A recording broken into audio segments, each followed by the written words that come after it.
Are you ready? Yeah. 1, 2, 3. Welcome to the BBT Podcast. I'm Becca. And I'm Quilly. We're friends that are just trying to be better together.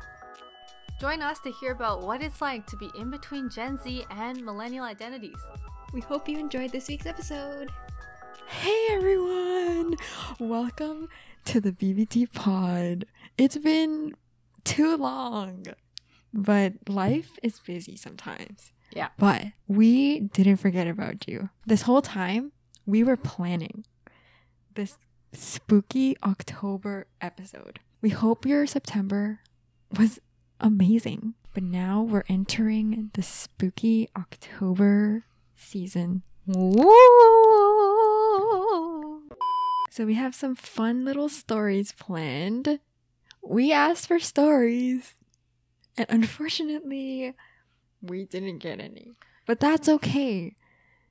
Maybe these stories that we tell today will inspire you. Yeah. And you'll remember that creepy story that you've suppressed for all these years. In your memories. Yeah, because it was too creepy to ever talk about again. Too scary. For some reason, I thought those were little hands. Hey, little hands. The little hands that people put in their sleeves. Yeah. That like come out like this. Yeah. They're like the little like T-Rex kind of hands. Yeah. Like that. Sorry to our listeners. We always forget there's people who are just listening. Currently, Quilly is putting her hair in her sleeve. And her hair is dyed blonde. And I thought they looked like hands. Yeah. So yeah, Anyways. Maybe you had a dream about like creepy hands and you're like, oh my god. And then you can always message us. Yeah. So it's been a long time. For any of you who are newcomers. God, how to do this. Yeah, I forgot how to do an intro, but my name is Quilly. My name is Becca. And we talk about anything and everything to brighten up your day and brighten up ours too. So welcome to the BBT Pod, where we become better together. And you are coming along with us to become better together with us. Yeah. And we share fun stories. Today we're sharing scary stories. Other times we share lighthearted ones. But yeah, happy October. All right. So how do we start these stories? Do you want to go first or should I go first? Do you have a real one? Do you have a fake one? Do you have a what's going on? What's the plan here? I have a true crime story. Yes. But cold cases are always a little bit scary. Oh my god. So, what do you have? What are you bringing today? So I have. It's technically also a true crime story. I think both of ours are located in very close places. But yes. I also have a personal one that happened to me very recently, which I'll be dabbling in. Ooh. At the end. We'll leave the personal one for the end. All right. We have our first story today. Y'all know that we're from Toronto. And Toronto has a couple of universities. So today, the first story is set in the University of Toronto. So, quick TLDR, U of T has different houses. This is a story specific to one of the houses called University College. All right. So, trigger warning. There is murder. Do you hear that? Wait, what? The extension bar fell down. And it was like murder. Paid actor. Oh, that actually scared me. Actor. Woo! Okay, yeah. So I think trigger warning. Murder and knives and obviously scary stuff like ghosts and stuff. Perfect. Murder. I need to see my own face for that. I don't even. That's probably real fear. Let's start the story then. Okay. So it's called The Legend of Reznikov and Diabolos. Perfect name already. Diabolos and Reznikov were stonemasons who worked on University College during its construction in the late 1850s. Ivan Reznikov was a huge man with fingers and thumbs bigger than his carver's mallet and a violent temper. Paul Diabolos was a sculptor from Corinth, pale, young, handsome, and of a subtle nature. Actually, I'm just going to quickly check that there's no murderers. All right. Okay. Continuing with the story. Their opposite temperaments were reflected in their work. Diabolos was credited with much of the best carved work in the East Wing of University College, which was unfortunately destroyed in a fire in 1890. He also said to have used Reznikov's hideous face. What? More like a baboon than a man, quote unquote. Let's take that back. There's a As bit a to unpack model. here. Yeah, so apparently this guy, Diabolos, used Reznikov's, quote, more like a baboon more than a man face, unquote, as a model for one of the two gargoyles beside the chimney between Croft Chapter House and the small cloister. Wait, were they colleagues? Yeah. That is so There rude. are two stonemasons working on the same building. Yeah. Imagine your colleague using you as inspo, but because you're ugly. I know, right? Like for a gargoyle. All right. Now, meanwhile, around the corner, Reznikov toiled and drank deeply from a flask he kept inside his shirt. He's said to have sculpted a gargoyle in the chimney that showed all earmarks of a drunkard's touch. I see. Okay, now this is when things get spicy, my friend. All right. Spicy. The two were in love with the same woman. Obviously, Of course, it's always that. It's always they fall for the same girl. It's always a love triangle. So, right? Now, Reznikov has promised to marry her, and they had saved together for this. Like, they were like, we're going to get married. But Diabolos persuaded her to run away with him instead, taking Reznikov's savings. He robbed him of his woman and his money. Wow. However, okay, before the two could leave, they were found out. Oh my god. So on the empty worksite, Diabolos and Reznikov confronted one another. So imagine Harry Potter versus Voldemort. Duel. So in the confines of a small cloister at the southwest corner of the building, with a workman's axe, Reznikov attacked Diabolos, who carried a dagger. So it was axe versus dagger. So they fought and they wrestled until the giant Reznikov backed his enemy against the door and struck with his axe. But Diabolos had clutched the iron handle of the door, and as the blow descended, the door swung inward and they both fell headlong onto the floor, and then the axe cut super deep into the oak door, and apparently the scar is still on that door right now. Like, you guys can go and see it. Wait, I'm curious. I need to go see it. We should go see it. Yeah, we have to go find We this. gotta find the door. Yeah. Oh my gosh. All right. Now, Diabolos, the one who was being attacked, right? Because he took some other dude's girl, fled through the unfinished interior of the building, pursued by Reznikov, along the corridor, into the entrance hall, and up one of the double flights of stone steps to the second floor. So there, he listened as his enemy climbed slowly towards him. He could not escape down the opposite flight of steps because they were blocked with like mason's tools with like boards and broken stones because it was like still under construction. So Diabolos, he stood for several seconds thinking that his time has come. But he turned and ran up the wooden stairs to the third floor where he hid in the angle of the tower. So when Reznikov came into view, Diabolos pounced on him with his dagger. There was a sudden thud, a groan, and Ivan Reznikov fell dead to the floor. R.I.P. Sue? Reznikov. Right? I feel like Reznikov was the guy who originally had the wife, right? Yeah. So Yeah, Reznikov was the one who originally, and then Diabolos, wow, he took his girl, he took his money, and he took his life. What a guy. Okay, so to conceal the body, Diabolos threw it off down the stairwell, over which the circular staircase leading to the roof of the tower was built. So they built the staircase over him. And then, so what became of Diabolos and the woman, we don't know. So they like went off. Oh, a mystery.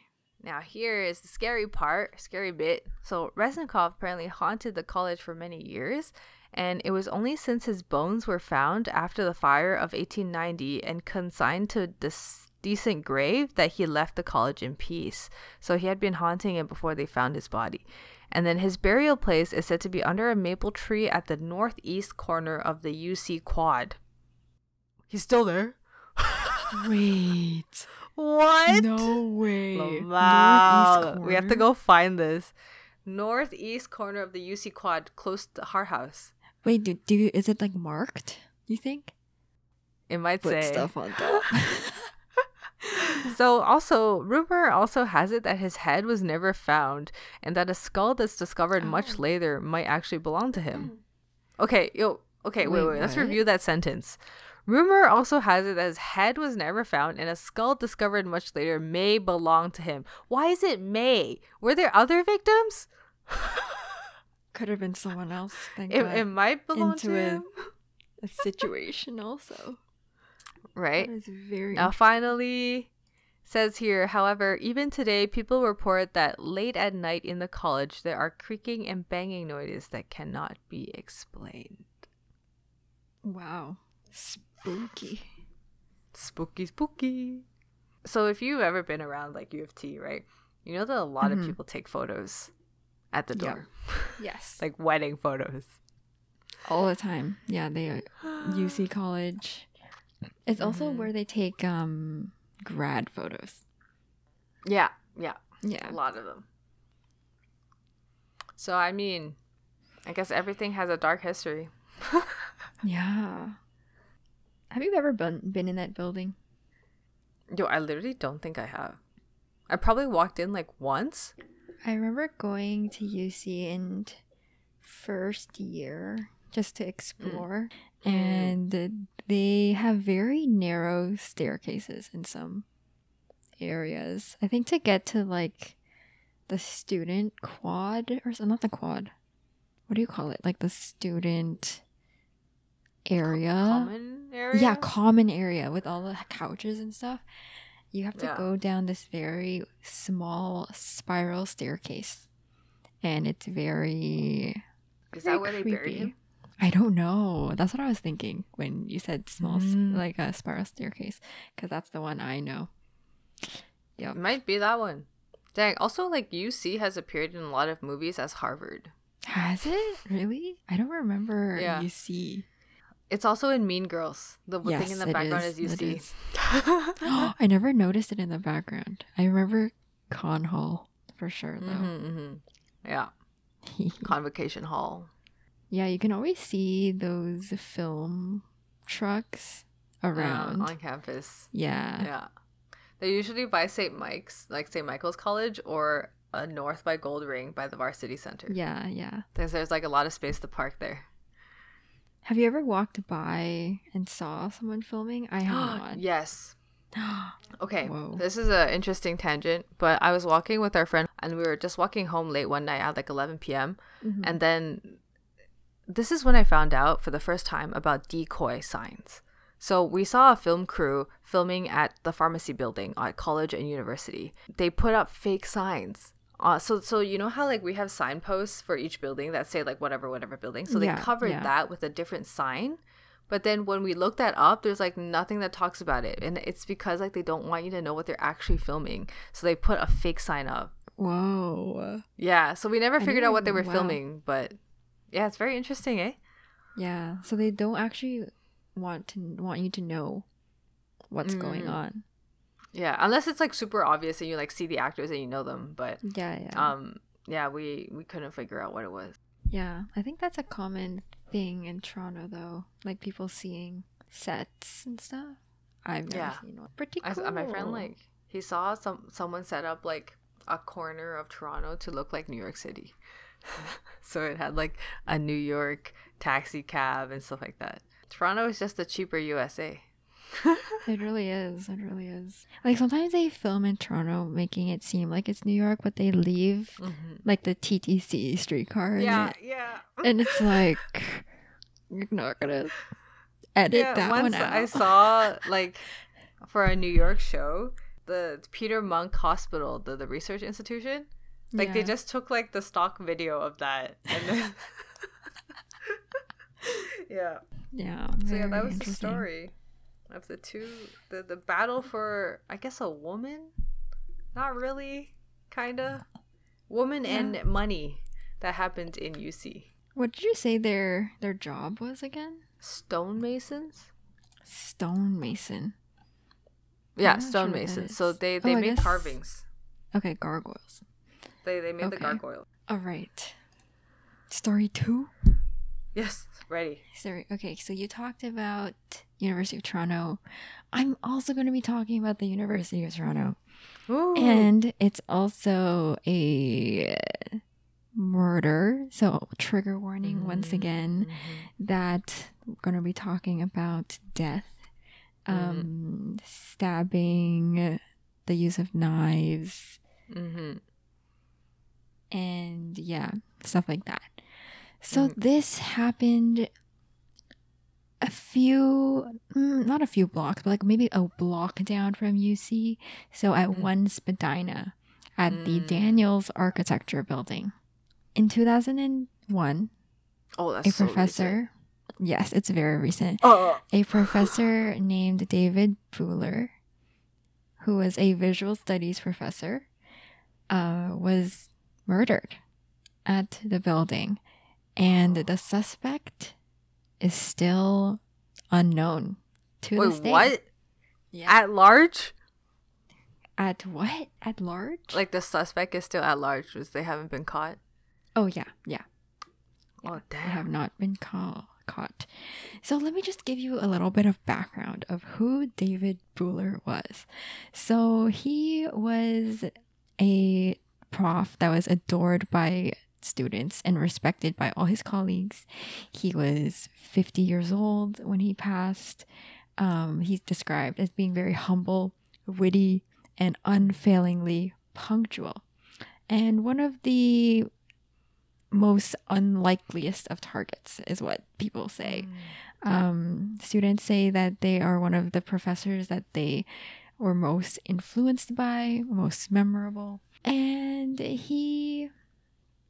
his love for teaching, he was a arts teacher, so his love of teaching started when he was a student at the Ontario College of Art, and he spent his summers driving from small town to teach art lessons to children. And by his early 30s, he had pieces of art on display at the Pollock Library or the Pollock Gallery in Toronto.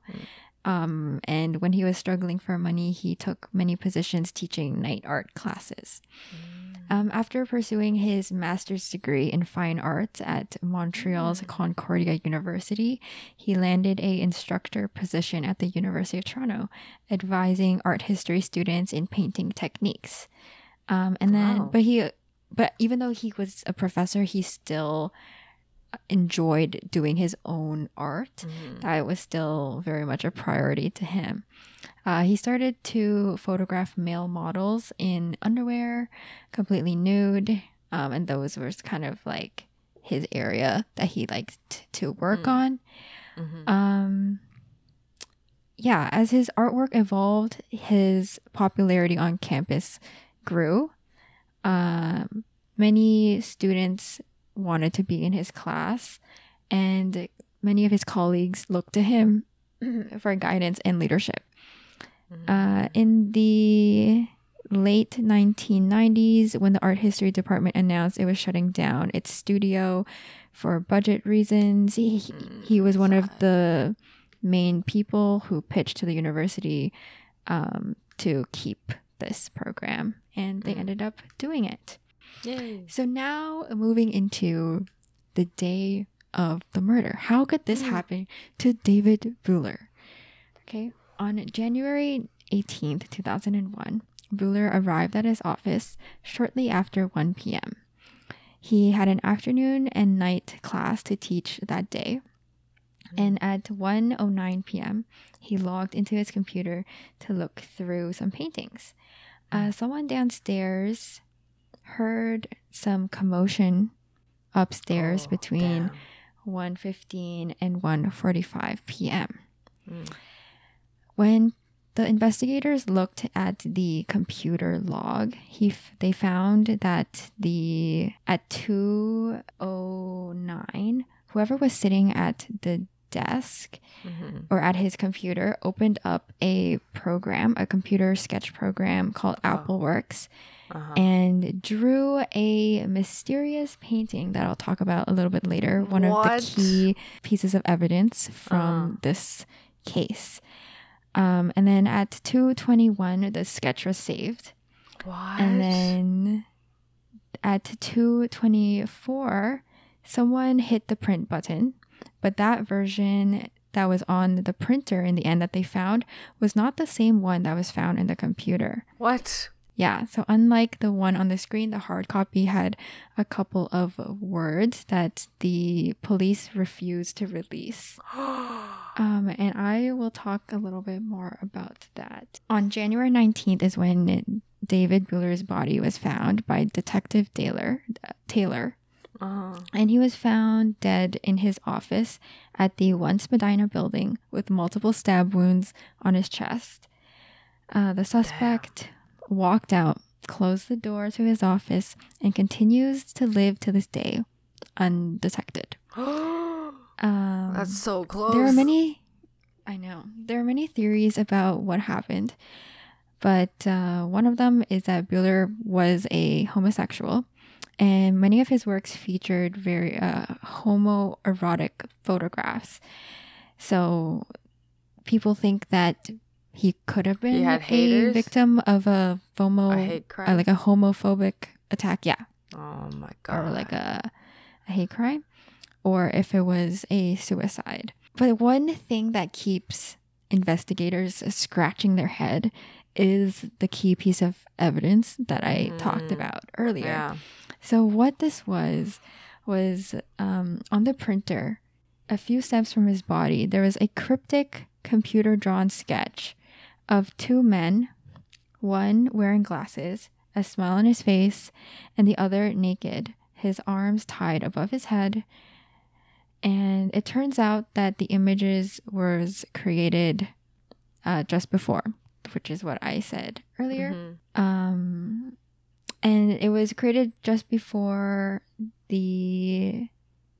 it turns out that the images was created in the minutes leading up to the murder and printed off just moments before his chair tipped over and ripped the computer plug out of the socket. Oh my God. Yeah. So the drawing is what appears to be Mr. Bueller on the left side, staring at a male in bondage with his arms above his head. They think that this is the person who did it? Yes. That made it, but they aren't sure what it means. So to this day, they still have no idea. Do you think like the person who murdered him was the one in bondage in the picture? I could have been. I think so. Then that means the prof might have been shady. But we don't want to talk, no disrespect. Very interesting. Yeah, it could have been. You never know, Yeah, right? Never know what happens in people's lives. So the police haven't released any words that were on this picture. So I'm reading this article right now. It says that the final painting, Bueller's final painting, completed just before his death, includes a quote from the poet W.H. Auden. History counsels patience. They said that the calmness of the crime scene also suggests a killer who was supposed to be there, a killer who knew the building, a killer who wouldn't rouse suspicion. Student or faculty? Yeah, could it have been a student? Could it have been an ex-lover? Who knows? Who knows? Dang. Wild. Dude, I walked past that building quite a few times. I know. And I've heard from people who went to this building, like architecture students, that to get around, they need a fob for everything. Oh, well, that makes sense. Yeah. Probably why. Unsolved. Yeah. 2001, too. Like, damn, they didn't have any footage. Yeah, I was thinking like, why did they have any security footage? But I guess it was not that common back then. Yeah, maybe not. Like early 2000s, yeah. Not like now. Aha. But very wild. But I don't know what the point of the painting was. Was it to like send a message Probably. to whoever found it? Yeah, maybe. I think so. Yeah, to show that, okay, he's not what you think. Maybe. It seems to suggest that guy might have been, like, the prof might have been, like, involved with some shady stuff. Yeah. Like, sus things. Very positive. Yeah, like sus Yeah, things. and then that could have been, like, the reason why he was murked and his image is different. But these are all just deductions from what we know. Yeah. Obviously, the police know more, and I'm curious to see how it's solved. But a lot of cases do go unsolved forever. Yeah. I'm very curious about what was written on it. Mm-hmm. I guess they kept it Mm-hmm. secret for a reason. But it's always creepy to know that there's someone on the street who did this and they're not apprehended. Yes. But it also sounds like this was a targeted attack, so it's not like they would go and like kill other people, but still, it's kind of whack. Yeah. I mean, the fact that the person was there for quite a bit of time. Yeah, right? No one knew. No one knew. It was like in the afternoon, too. Yeah, like midday. He was on the computer, using the computer. He just left and did a crime. Wild. Crazy. Very crazy. I wonder if he haunts the building. Yeah, no, that's what I was going to ask, too. But I don't want to know. I'm not going to find out for myself either. Me neither. I'm no ghost hunter. Other people find that out. If exactly. you have experiences at that building, Once let with us Dinah. know. It's the one in the Once with circle Dinah. thing. Yes. Yeah, but I Yes, feel like it's that when one. back in the day, like couple years ago, maybe a decade, they had re-renovated the place. I think so. Yeah, so they Yeah. might have done some stuff to the original crime scene. I don't know. Yeah. Probably like, oh, we need to reamp this space. Yeah, make it more inviting, less murdery. No, I that guess that's is what happens when a school, or I guess any place, is around for such a long time. Yeah, There's so much history and and a lot of people that come and spooky go. stuff. Yeah. Exactly. A lot of U of T buildings, a lot of the older ones, they tend to be very dark too. Because they use like very small windows back in the day. Yeah. And they have a lot of like dark corners and stuff. And I think that's what makes it Creepy. Yeah, in the residence that I used to live in, I was convinced that the basement was haunted.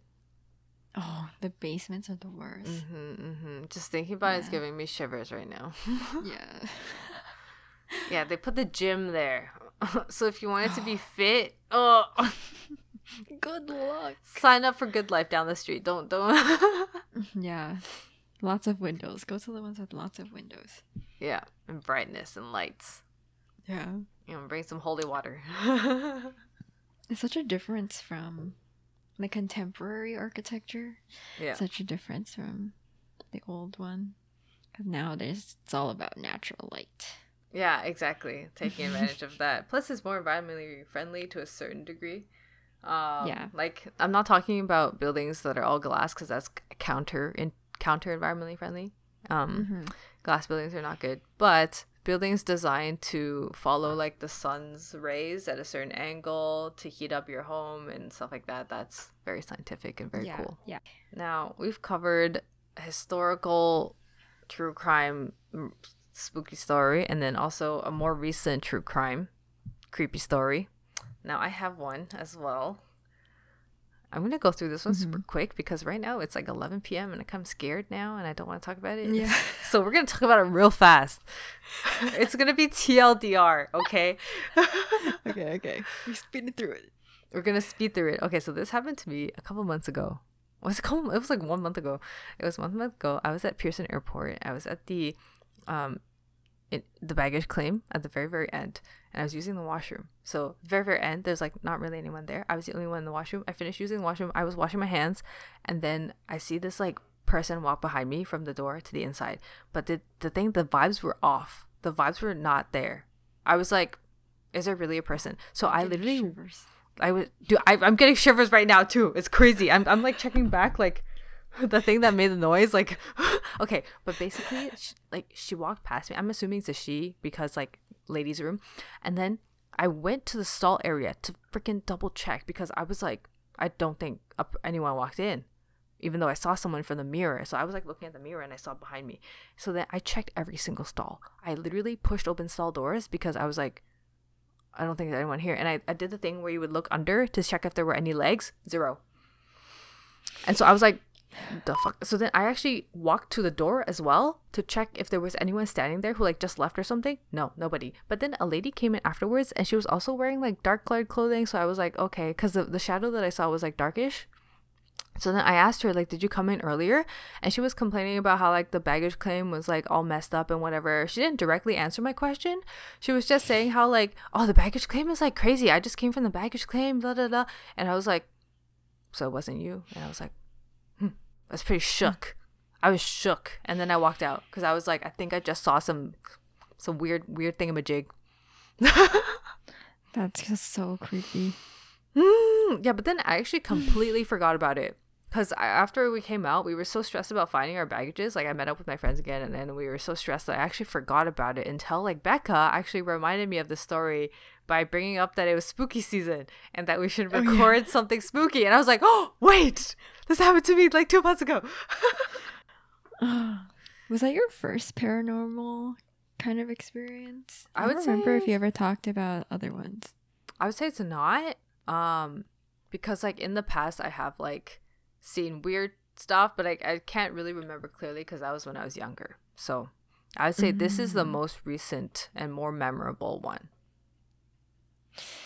Yeah, people ask me, like, I told this story before, and people ask me, like, did you see their face? I was obviously, no, I didn't see their face. I don't want to see their face. Yeah. Oh, can you imagine if you did? Yeah, I think I'd probably be crying. Bro, I just got shivers. Yeah. It could have also I could have been delirious though. Like, we can't rule out that because we just got off like a 10-hour flight including delays, right? It was like 9 hours. Yeah. So I could have been like super tired, and your eyes do play tricks on you, so there could have been that as well. For sure. But yeah, but I think I was weirded out enough to actually go and check though, so I think like I felt some. I know you skeptics out there. Been too scared to check, to be honest. Yeah. I was like kind of like you were like, let me just prove myself that I'm not losing it. And turns out I was losing it. Imagine you went to go check. Yeah, so actually lesson learned. Yeah, I know. I can't believe I went and I saw like some weird. And then, like, a person's like sitting why like did I go and check? Like with the door unlocked. No, and they're like, bro, what the heck? They're like, why'd you just open the door on me? Watch this whole thing just be like a little kid that like their legs don't even reach the bottom. That's why I didn't see. Okay, but honestly, lesson learned here. Don't be like me. Go use the more populated washrooms. I know they might be more dirty, but they probably won't be spooky. How did you even manage to find a less populated washroom at Pearson? Oh, it was because like our baggage claim conveyor belt was the very last one. Oh, okay. Like our baggage claim conveyor belt was the one at the extreme end. Like there were like exit doors there, so it was the very very far. They have like what 20 belts, and they gave us the very last one. Yeah. Okay. All right. So go to the washroom that is busy, or if you can't, bring a friend. Yeah, exactly. I should have brought my friend. God. Oh my You god, know I what was it dumb. It was Moaning Myrtle. Oh my god, it probably was. I met her. I met Myrtle. She had moaned though. Yeah. If she moaned, it would have been better. I would have known who she was. Oh, yeah, she should have just said it. Exactly. She should have just told me. Come on. But yeah, that was my latest experience. That is so scary. Oh. I don't like quiet washrooms. Like a basement. Yeah, they're kind of quiet washrooms are. Oh no. There was one in our building, like the basement washroom. Okay. Do you remember how there was a chair there too? Dude, I used that one for quite a bit. Yes, and, me too. It's scary. It's so scary. This chair is really... The thing is, the chair is so misplaced. It's like... It's in like the middle of the room. It's not even against the wall. And there's obviously some sitting there. And it's not Like, I had to a put- comfortable yeah. chair that you want to sit on. It's not an inviting chair. Exactly. You know how in some No. washrooms they have cute little furniture and you want to sit on it and Yeah. whatever. Like a waiting room yeah, thing. like a waiting room. This is Yeah. like a random This was not. chair. It's red. Yes, it's It's red. a red old leather chair. And then the thing is, like, every time, okay, so sometimes I have, like, I'm carrying my jackets and stuff and I want to put it on the chair, right? So then I always ask for permission because I don't want to anger nothing that's, like, sitting there. I always go, like, hey, I'm just going to put this here for, like, 1 second. I'll be right back. And, you know, because I'm, like, taking no chances. I'm gonna let them know. I'm gonna ask permission. Yeah, exactly. Yeah. They might not take the sorry after, so you gotta. Yeah. Oh, yeah. I hate that washroom. Same, me too. It's, like, the cleaner one out of them all, though. It is, because all the other ones have so many students. Yeah, the washrooms in old buildings are not.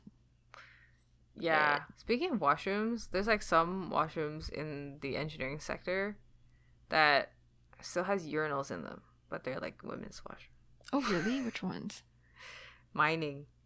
Really? There's like some in mining building, like on upper floors, like 2 or 3 or something. I remember in our second year when we were using it, there were still urinals in there. Oh my gosh.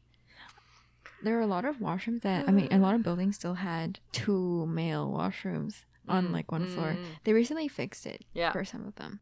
Galbraith, yep, that's the one. That's the one. You go see the washroom and it's like, oh, male.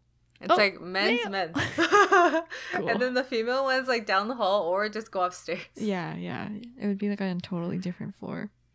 At least we didn't have a lot of creepy pictures on the wall in our buildings. Yeah, we do in like the main hallway. Which one? Where there's like portraits of all the heads. There's like portraits of all the heads of the department. You're right. Yeah. Sometimes I look at them and I stare them straight in the eye and I was like, I swear if you blink right now, I'm going to cry. Like, I think this stuff in my head when I'm walking by. They're so big, too. Like, such a big portrait. They're massive. And they're actually, like, oil painted by, like, some professional painter. It's crazy. Yeah. Old school vibes. I know. Now, we need something to get off the chills. We need to talk about something that removes the chills. All right. Yes, fun lighthearted. Halloween activities that are not scary.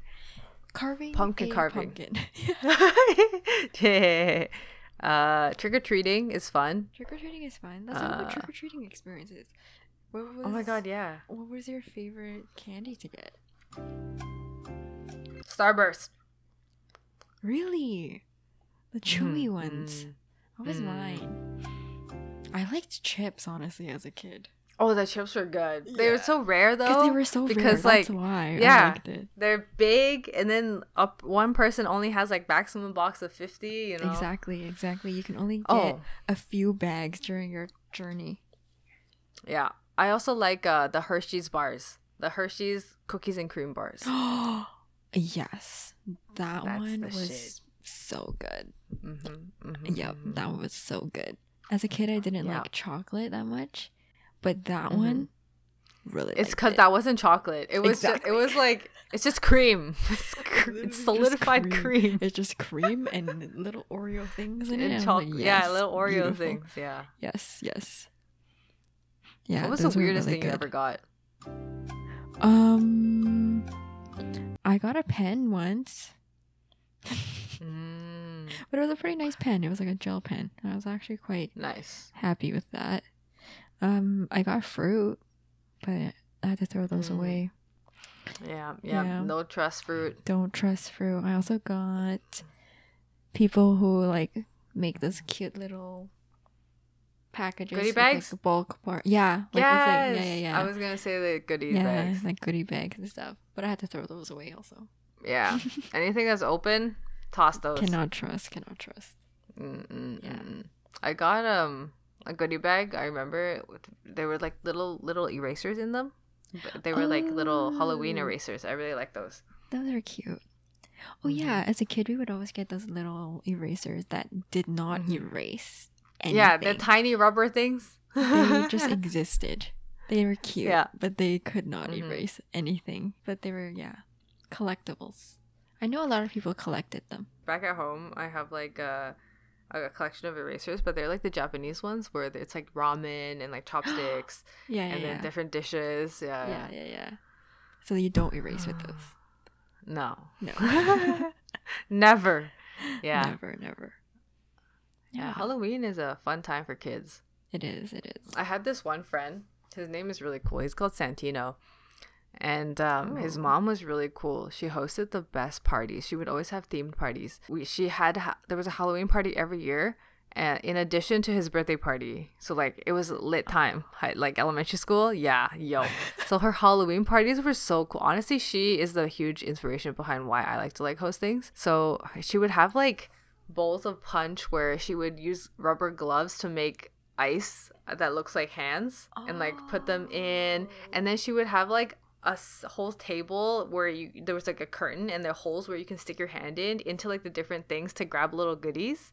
So she would put like little rubber dinosaurs and stuff inside Jello, and then you would like feel around for it and take one and stuff like that. Yeah, it was really cool. Oh my gosh, she seems like such a fun.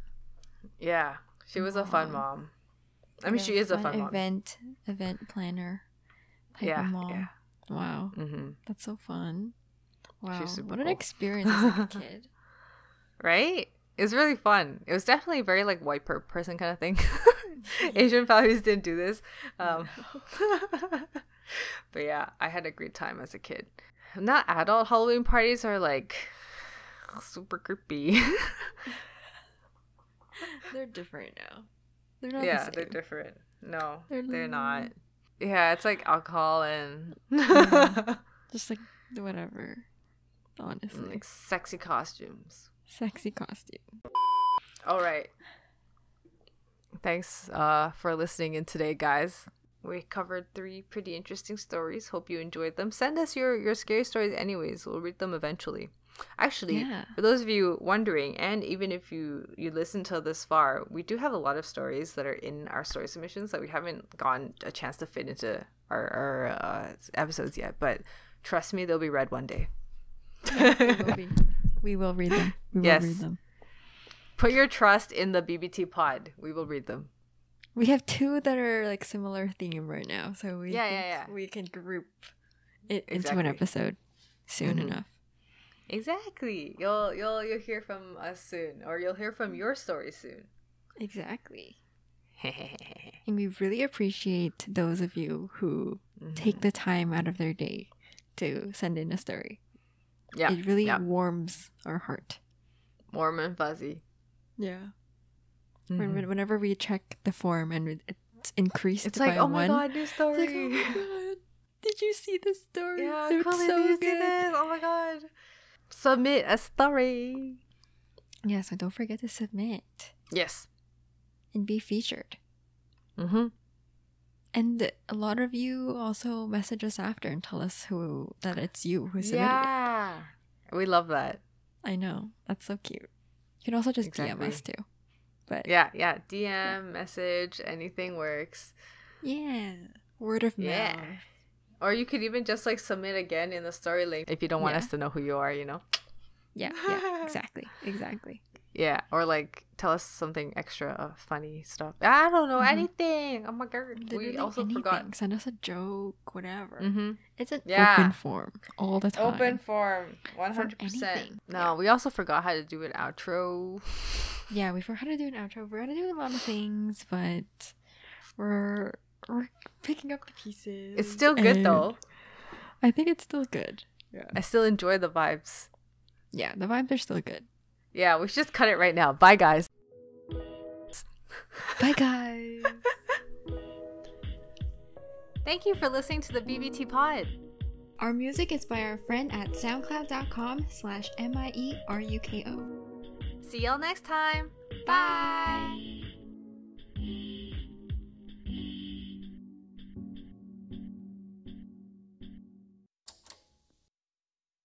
Wait, what is her thing called? Oh, pillow talk. Oh my god, yeah, pillow talk. Pillow talk. Pillow talk. Pillow talk.